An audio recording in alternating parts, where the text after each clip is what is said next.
Okay, good morning, folks, and welcome to Member Stock Chart Request. This is where we review the symbols that our members submit for me to review. But first, let's do a quick review of the overall markets. Members, in the forum area, I've updated the stop loss levels for our positions and the rationales as to why we got involved with those positions. And I've also provided the annotated chart that is in the forum under the current positions channel. If you have any questions, leave a comment in the forum underneath the individual symbol. All right, so let's begin with the S&P futures market. They are down this morning. We have yields which are up. We are at last week's highs. What we're watching for here is a break of the 2650 level. If it breaks, it's game on to the downside, and you're going to see shorts lean into this market. But listening to CNBC, everything's a buying opportunity.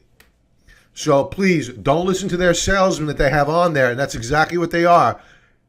Bankster salesmen pretending to be fiduciaries. Be careful. The Russell 2000 down as well this morning, very similar to the S&P 500. If we see a break of this support level here, 1483 on the RUT, you're going to see shorts lean into this market. The Dow Futures, they're down as well. Watch for a break below this support level here at, let's call it, 24,500 on the Dow. Now, I've been talking bearishly this morning so far about breakdown points. What about breakout points? Well, if we see a rally up and through yesterday's highs, well, that could be game on to the long side, but remember that you have overhead resistance. Buyers back here, they're going to want their money back, so it's not going to be an easy feat to going back to all-time highs. And yesterday, on a technical basis, there was a lot of damage done. There was a lot of damage done all week this week, but yesterday in particular was the largest bearish key reversal day across the board on the major averages since 2016. The U.S. dollar continues to act strong. It rallied overnight. This upper band here in red is the secondary downtrend line on a weekly basis. What does that mean? Well, it means that the U.S. dollar in December really began to drop precipitously, and in my opinion, for all the right reasons. Now we are rallying back in an attempt to test the upper band of resistance. Do we break out? Not quite sure. But I can tell you, there are going to be sellers up here. We're consolidating sideways, and we're poised for a move higher to retest this level. Let's drill down here from this 4-hour chart to a 30-minute chart. So yeah, we're consolidating sideways. In all probability, we're going to rally higher. We are back above the 90 level on the Dixie, and you're possibly asking me, Bob, you've been bearish on the dollar. Why is it rallying? Well, there's a perception. And the perception is that yields in the United States are rising due to a healthy U.S. economy. When in reality, they're rising because nobody wants to lend us money anymore. Yesterday's bond auction, the 10-year bond auction, did not go well. Yields spiked. We had to pay up. And we all remember QE1, QE2, QE3. What was that? That was the Federal Reserve buying our own treasuries because nobody else wanted them. And it kept rates artificially low. Now the Federal Reserve is saying we're not buying them. In fact, we're rolling them off. They've been vocal in their willingness to reduce their balance sheet. So if they're going to flood the market with treasuries, where are yields heading? They're heading up higher. But the perception by Wall Street traders right now is that it's organic growth, but they're wrong. They have it wrong. And the problem is this, and this is what nobody wants to talk about, but it's the reality.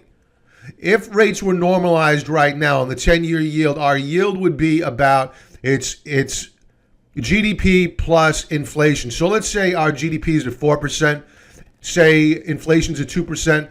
Our 10-year yield normalized should be at 6%. We're nowhere near there. We're not even at 3%, yet the markets are buckling. Why? It's because we have so much debt that we can't afford the interest payments. And if we normalize the 10-year yield, you would hear a giant sucking sound of interest payments, U.S. dollars leaving the United States. So we'll flood the world with the US dollar, and nobody wants it because we've been reduced to a banana republic. Then people are going to open their eyes and say, uh-oh, we have a dollar crisis here. But I digress. I'm getting long-winded, but that's my story, and I'm sticking to it. All right, let's get to gold. All right, gold has really taken it on the chin of late.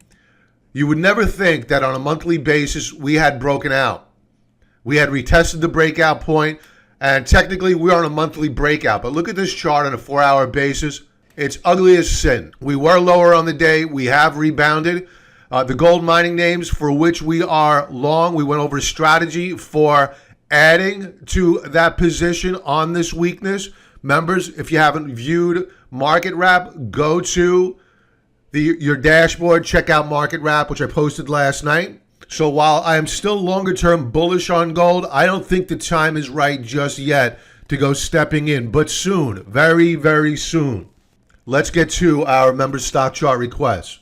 Okay, we're going to begin with Twitter. And I have to say, before I go into some of these charts, I have to applaud my members for their eye for relative strength, meaning you have stocks that are moving higher in an environment that is not friendly towards stocks. And in the case of Twitter, I have to say, a simply outstanding weekly chart. And in fact, while the market has broken down over the course of the past couple of weeks, Twitter is breaking out of a major base. Here's your W formation. I talk about this all the time. And we have cleared the pivot point at 25.25, and we are currently trading at 26.91. Now, this is a weekly chart, 2 trading days left to go, but net, I think we're probably going to be long of Twitter fairly soon, daily chart. Now, on a daily basis, we had a strong day yesterday and the prior day. We shrugged off the market sell-off, and we appear poised to break out. That's a huge event in this market environment. So if we get that, you can't ignore it. So members, we're going to be talking more about Twitter in the coming days. Tesla, weekly chart. All right, so Tesla announced they are down a couple of dollars in the pre-market, down marginally. You really can't make a decision one way or the other which way Tesla's going to go based upon the pre-market trade. It's so thin, razor thin in terms of change. Now, what I prefer to do is take that higher level view, weekly chart, and thus far this week we have flashed a bullish key reversal. So unlike the major averages, which are weak, Tesla is behaving strong, and we are poised for a potential breakout. So I like this setup here. I just want to see how we close out this week. So we're going to make a decision by the end of business Friday as to whether or not we want to be long of Tesla. Daily chart. We rallied up and through resistance yesterday and closed there. And unlike the major averages, Twitter, Tesla did not flash bearish key reversals. Now, what the markets will influence is the size of the position that we put on if the markets continue to break down, because you can't expect these names to hold up in the face of a market that is dramatically selling off, if that's the case. And why is that? It's because everything suffers when you have a major sell-off, a broad-based sell-off in the markets. Why? It's because you have record high margin debt, and traders will sell anything, including their winners, and especially their winners. They'll hold on to their losers first.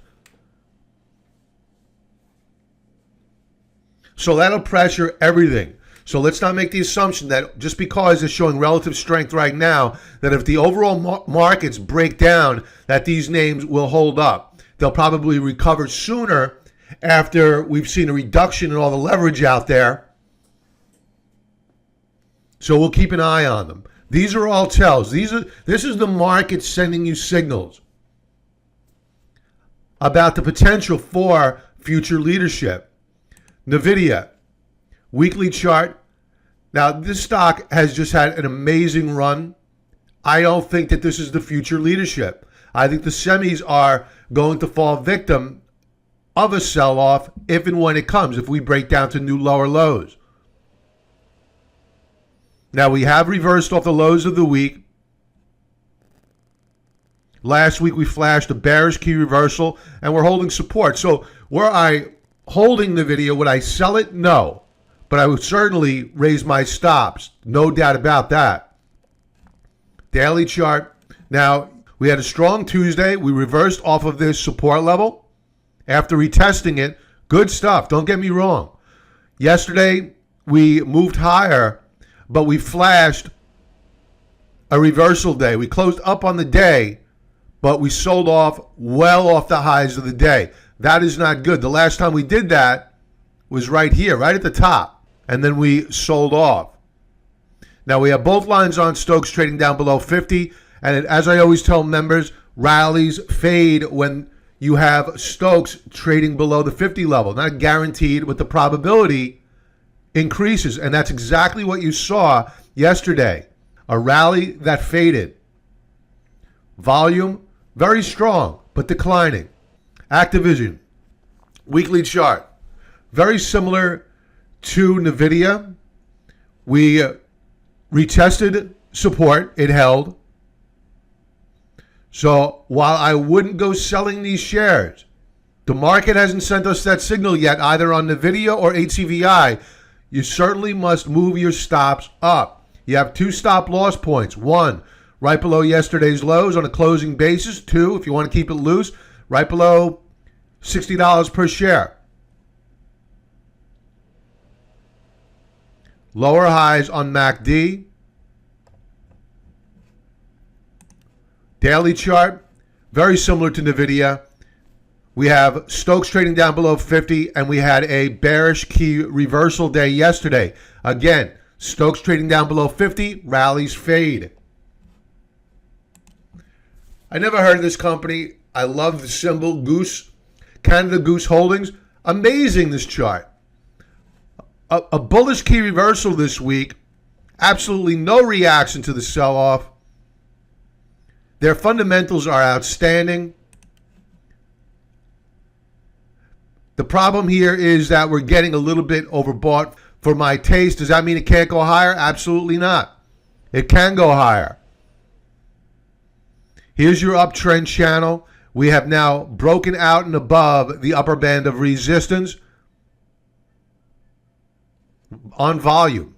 So while it's getting a little bit extended for my taste, I think that the shares can move higher. Now, if we were in a market where I still believe that the momentum trade was still alive, meaning that I had the market at my back providing a tailwind, I would say buy it on a new daily high, use a trailing stop loss order, and let the markets take you out. You can still do that, but for my risk-reward tolerances, it's not my cup of tea. But there are many out there who are quite adept at making this trade, so I would go for it. Just use a trailing stop loss order, watch for topping action, and let the markets take you out of the trade or sooner. Book those profits. Weight Watchers, the old Oprah effect is in effect here. Another stock where we're showing relative strength. Now, we broke out several weeks ago. This one's really gotten away from us. We're leaning into the 3rd standard deviation Bollinger Band, so a little bit extended for my flavor. Volume is good. Daily chart, an outstanding day yesterday. We broke out of a bull flag formation. I would buy any pullback here and then add on a breakout above yesterday's highs.